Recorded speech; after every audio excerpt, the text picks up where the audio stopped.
de conduite est une fonction supplémentaire de l'ABS. Le contrôle dynamique de conduite permet de rétablir la trajectoire d'un véhicule lors d'une manœuvre rapide d'évitement d'un obstacle.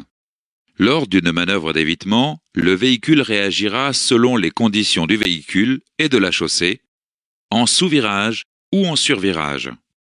Le système réagit indépendamment de la volonté du conducteur par des actions correctrices sur les freins et le moteur.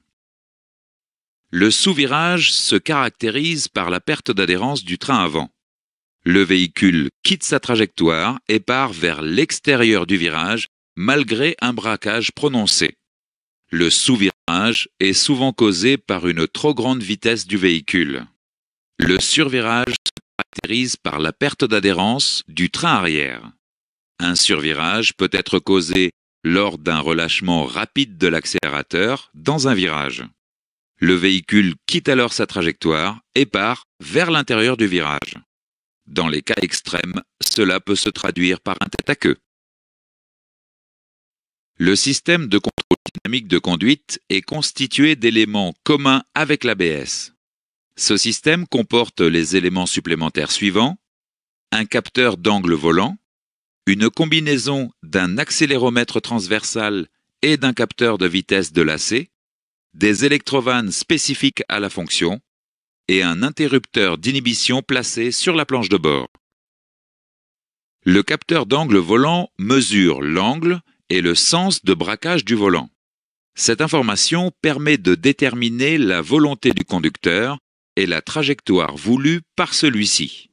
La vitesse de rotation du volant indique au calculateur s'il s'agit d'une manœuvre d'urgence ou de circulation. Ce capteur permet aussi d'indexer le nombre de tours.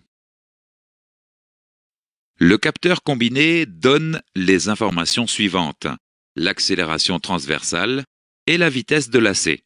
Ces informations permettent au calculateur de déterminer la trajectoire réelle du véhicule.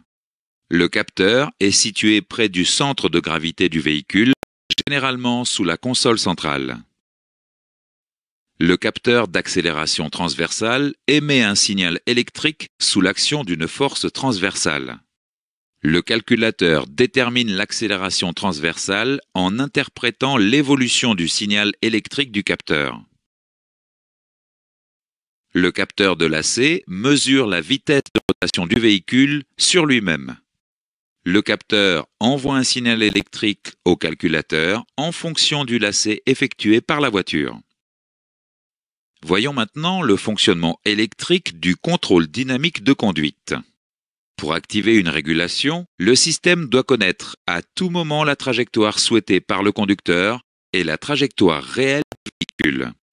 Le calculateur reçoit de l'information sur l'angle volant, la vitesse de lacet et l'accélération transversale.